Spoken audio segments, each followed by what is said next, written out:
Hi, I'm BLynn, and today we're going to talk about newborn care, an introductory approach for new mothers, how to handle basic infant care needs.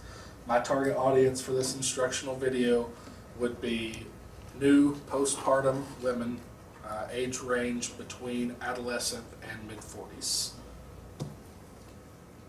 We're going to talk about different things that your baby will do. They will eat, sleep, get dirty, and cry. And we'll talk about different ways to take care of those things. We need to know how to feed the baby, how he or she should sleep, how to clean them up, and how to make the baby stop crying safely.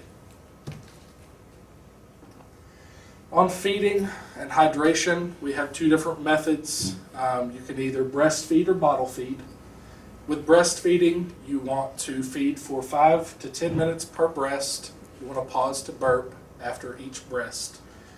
When you burp, you can hold the baby either across your lap, in one hand, or over your shoulder. You want to pat or rub gently on the baby's back until he or she burps.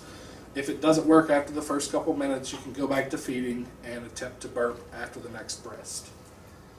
Because you're breastfeeding, there's no real way to monitor intake, so you have to monitor output to be able to assess your hydration status. You need 2 to 3 wet diapers per day until around the 4th day when your milk fully comes in, at which point you should start to step up to about 4 to 6 wet diapers per day. If you're not having this amount of wet diapers, this means your baby could be dehydrated and you need to call your pediatrician for help. With bottle feeding, the first thing you want to do when you get home with your new bottles would be to boil those for 5 to 10 minutes with the nipples before the first use. Between uses, you want to wash with warm soapy water. It is okay to use the dishwasher. You want to wash your hands before you begin to prepare the bottles, before you mix the powder with the water. When you're mixing, you don't want to attempt to save money by using less powder. This can cause harm to your baby. This can cause nutritional problems. When warming bottles, you never want to use a microwave. This can cause hot spots in the middle of the formula that you may not detect when you're checking the temperature that can harm your child. You want to check the temperature by applying the formula to your wrist, making sure that it's not too hot. A couple other safety issues. You never want a bottle prop. This could be a choking hazard, so you don't want to prop a bottle up with a blanket and leave your baby unattended while they're feeding.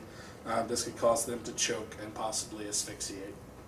And again, you want to burp after about every ounce with bottle feeding. We've talked about feeding. We're going to move on to sleeping. It's something else your baby's going to need to do. With sleeping, we go by the ABCs.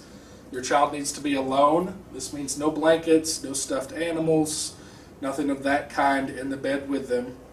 They need to be on their back with no pillows, no wedges, no form of support. They need to be flat on their back, and they need to be in a crib. Try not to let your baby regularly sleep unsupervised in things like car seats, bouncy seats, swings, things of that nature. The next thing your baby's going to do is get dirty, so you need to know how to clean it up. We have 2 different types of bathing. The first type is before the umbilical cord is gone while it's still intact. You want to know that the stump will be present for 1 to 2 weeks before it falls off. While it's still there, you want to keep it clean and dry. Some professionals recommend alcohol swabs to help keep it clean, help dry it out more quickly. You want to avoid submerging the baby in water, so you want to do sponge baths. Just use a small washcloth instead of actually putting the baby in a tub. Allow the stump to fall off on its own. Don't try to pull it off, even if it's only hanging on by a little bit. And then watch for signs of infection. Any redness, any pus, any foul-smelling drainage, you want to be sure to contact your pediatrician because this could indicate something that could become emergent. After the umbilical cord is gone, you want to bathe about 2 to 3 times a week. That should be sufficient. Any more, you could risk drying your baby's skin out or irritating your baby's skin. You want to do it in a small tub or a sink with about 3 to 5 inches of water. Use warm water. Check the temperature with either a temperature checking device that you can buy in stores or using your wrist or elbow like you would check formula to make sure it's not too hot. As far as what to wash with the face, we just want to do plain water because the face is very sensitive. With the hair, do a mild shampoo, making sure that you don't get any soap suds in the baby's eyes. And then with the body, you do a mild soap. You also want to make sure you're thoroughly cleaning the baby's bottom with each diaper change, and you want to take note that if you have a female baby, you need to wipe from front to back to avoid the baby having a chance of getting a urinary tract infection. Your baby's going to cry. All babies cry. This is something that everyone has to deal with. So when your baby's crying, you want to run down this mental checklist. Is my baby hungry? Maybe I should feed him or her. Is he or she dirty? Maybe they need a diaper change. Tired? Maybe the baby's just fussy because he or she is fighting sleep. Lonely? Your baby may just need to hear your voice or feel your touch to calm down. Your baby could be hot or cold, so you may want to add or remove layers of clothing.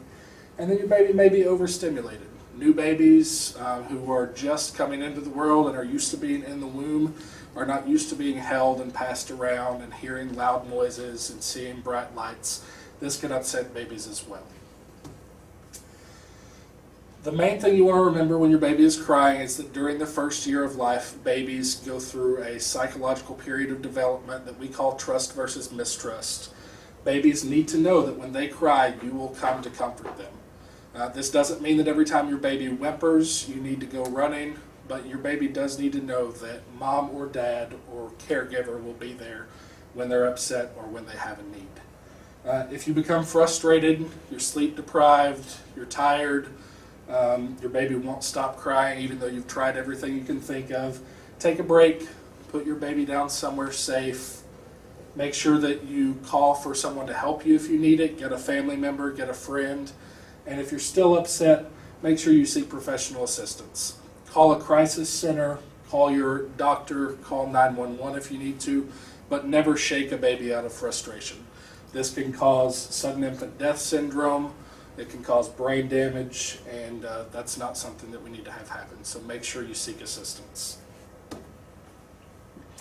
What if you're going to get home and you're going to be tired, you're going to forget some of these things, all this is going to be very new and overwhelming.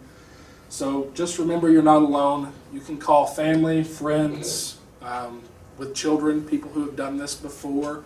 You can call the labor and delivery unit that you delivered at, or you could call your pediatrician if you have questions. There will be people there to help you. Thank you.